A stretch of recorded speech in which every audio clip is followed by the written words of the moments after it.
Why do the rich humble themselves to wash their own plates, just to eat a bab's food? Why does the madman laugh and call those eating Yune's food crazy?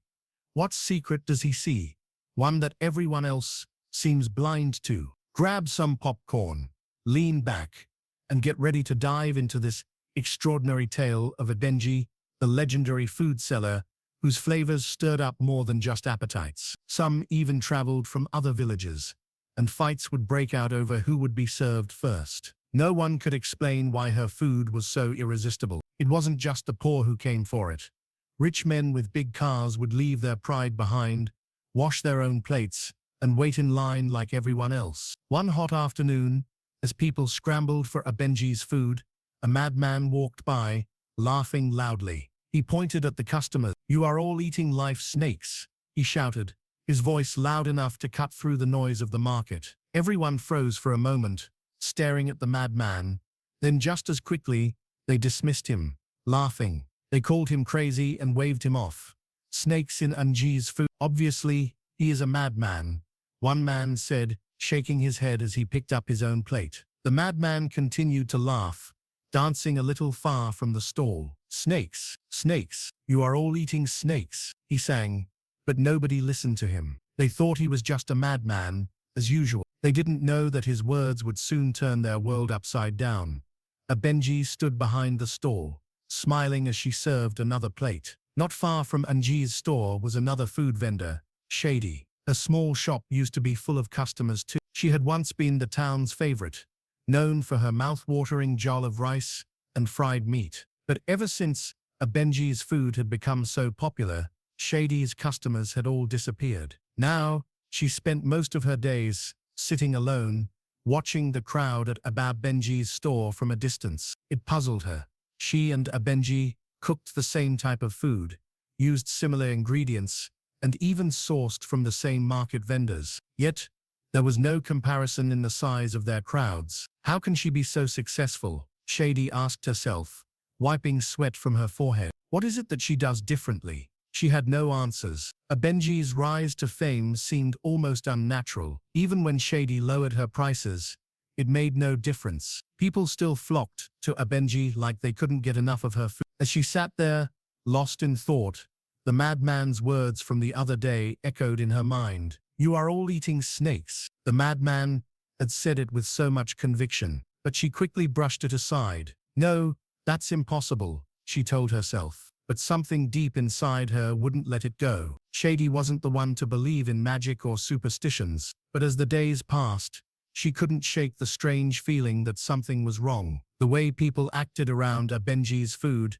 didn't seem normal. Some of them looked almost desperate, like they couldn't get enough of it. And why would rich men, who dined in fancy restaurants, humble themselves to eat from a roadside vendor, even washing their plates themselves? Something wasn't adding up.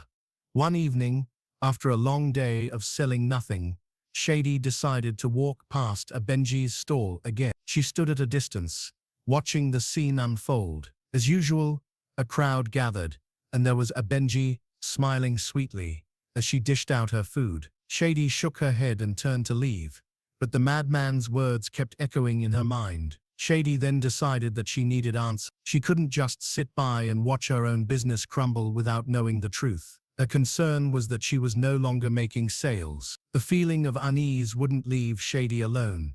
No matter how hard she tried to focus on her own business, her thoughts kept drifting back to Iya Benji and the strange behavior of her customers. She needed to understand what was going on. She needed help.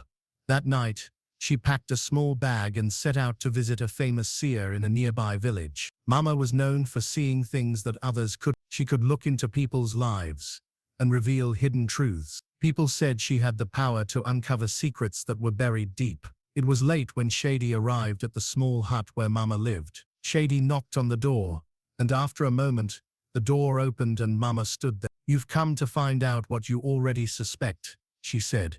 Sade nodded, unsure of how the seer already knew why she was there. Mama stepped aside.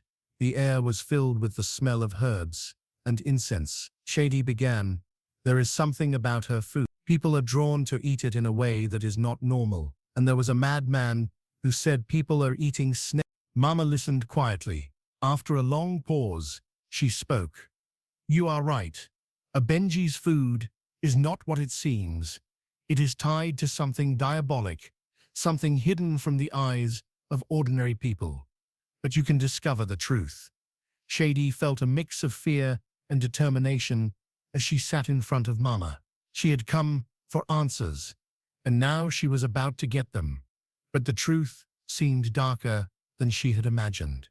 What do I do? Shady asked. How can I find out what is really going on? Mama looked at her with serious eyes. There is a way, she said, but it will not be easy. If you want to know the truth, you must do exactly as I tell you. Shady leaned forward, listening carefully as the seer explained her plan. Mama handed her a small packet, wrapped in cloth. Take this, she said. Go to a Benji's store tomorrow when no one is looking. Sprinkle the contents near her cooking pot. The truth will reveal itself. But you must be careful. Shady's hand shook as she took the packet. She knew she had to do this to save her own business. Her business was falling apart, and she couldn't ignore the strange things happening at a Benji's store any longer. Will I be safe? She asked. Mama nodded. If you follow my instructions, you will see the truth without harm. But be ready for what you may find. Shady left the seer's hut with the packet in her hand. She was scared, but she was also determined. Tomorrow she would go to a Benji's store and do what Mama had told her. The next day, Shady woke up feeling nervous. She kept thinking about Mama's words and the small packet hidden in her bag. She wasn't sure what would happen, but she had to find out the truth about a Benji. When she arrived at the market, everything seemed normal. People crowded at a Benji's stall, pushing and shouting to get served first. It was like nothing could stop them from eating her food. Shady watched from a distance, her heart pounding. She held the packet tightly in her hand, waiting for the right moment. After a while, she walked over to a Benji's store. Good morning, a Benji, she said, forcing a smile. A Benji smiled back, not suspecting anything as she scooped rice into a plate. Shady quietly pulled out the tied packet. No one was looking at her. Everyone was too busy waiting for their food. Shady quickly sprinkled the powder near the large cooking pot, as Mama had instructed her. Her hands trembled as she finished, but no one noticed. She stepped back and watched, her eyes fixed on the pot. For a moment, nothing happened. People continued eating, laughing and chatting, as if everything was normal. But Shady knew something was about to change. Just then, the large pot began to shake slightly. Shady's heart skipped a beat. She kept her eyes on it, waiting for what would happen next. She didn't know if she was ready for the truth, but there was no turning back at this point. Whatever secret was hidden, it was about to be exposed. Suddenly, the large pot started shaking more violently. The noise caught everyone's attention. The crowd fell silent, their eyes fixed on the pot. Shady stood frozen, watching in disbelief. Without warning, the cover of the pot flew up, and a huge snake popped out. It was super big, and its shiny black skin sparkled in the sun. Its tongue vibrated in and out, making a loud hissing sound as it wiggled back and forth for a few seconds. No one moved. Then, all at once, the crowd began to scream. People dropped their plates, food spilling everywhere as they scrambled to get out of the stall. The once crowded stall now became a scene of panic. Women grabbed their children and ran, while men stumbled over each other, their faces filled with fear. The snake rose higher from the pot. It looked around with glowing eyes, as if it was searching for something. Shady's heart pounded in her chest, but she couldn't take her eyes off the creature. Was this what the madman had warned them about? Had they been eating from the same pot as a snake all along? A Benji standing behind her stall looked calm at first, but as the snake fully emerged, she grabbed the pot's cover, trying to force it back inside. But it was too late. Everyone had seen the truth. The madman's words echoed in Shady's mind. You are all eating live snakes. The sight of the giant snake caused pure chaos. People pushed and stumbled over each other as they tried to get away from the stall. Plates clattered to the ground, food scattered everywhere. But no one cared about the mess. The only thing on their minds was escaping from the terrifying creature that had emerged from Benji's pot. Some people screamed, others stood frozen in fear. Even the nearby market sellers were packing up their things and running away. The noise was deafening, with shouts of "Snake, run, snake" filling the air. Shady stayed where she was, her feet glued to the ground. Her plan had worked, but the reality of what she had uncovered left her shocked. She couldn't believe it. The giant snake had been hiding in plain sight, feeding off people's ignorance. The big snake made a hissing sound and slowly settled back into the pot. Everyone watched, scared and shocked. The snake slipped back into the pot and vanished. The pot became quiet again.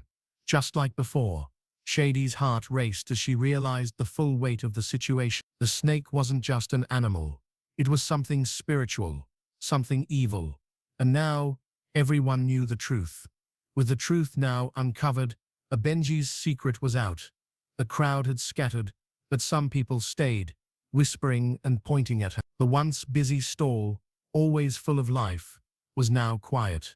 Plates and spoons lay abandoned on the ground, as everyone was still looking at the pot. Benji quietly ran away. Nobody saw her leave. By the time people noticed she was gone, she had already disappeared. No one ever saw her again, and her food store was left empty, with all her pots and plates still there. The whole town was scared. The people talked about what happened, and many were too afraid to eat from food vendors anymore. They didn't know who they could trust. Some people even stopped buying food outside because they were scared other vendors might be like Benji. But slowly, Shady's stall began to have customers again. Her old customers started coming back because they trusted her. Even though business was getting better, people were still a little scared. They wanted to believe that Shady was different, but the fear of what had happened with Benji made them worry. Gradually, people began returning to buy her food, each one hoping to bury the memory of the awful tragedy that had unfolded. Hi everyone, and welcome back to African Tales by Jez. I'm truly grateful for your continued support. If you enjoyed the story, please give it a thumbs up, and don't forget to subscribe for more captivating tales from across Africa. Thank you for watching, and I'll see you in the next story.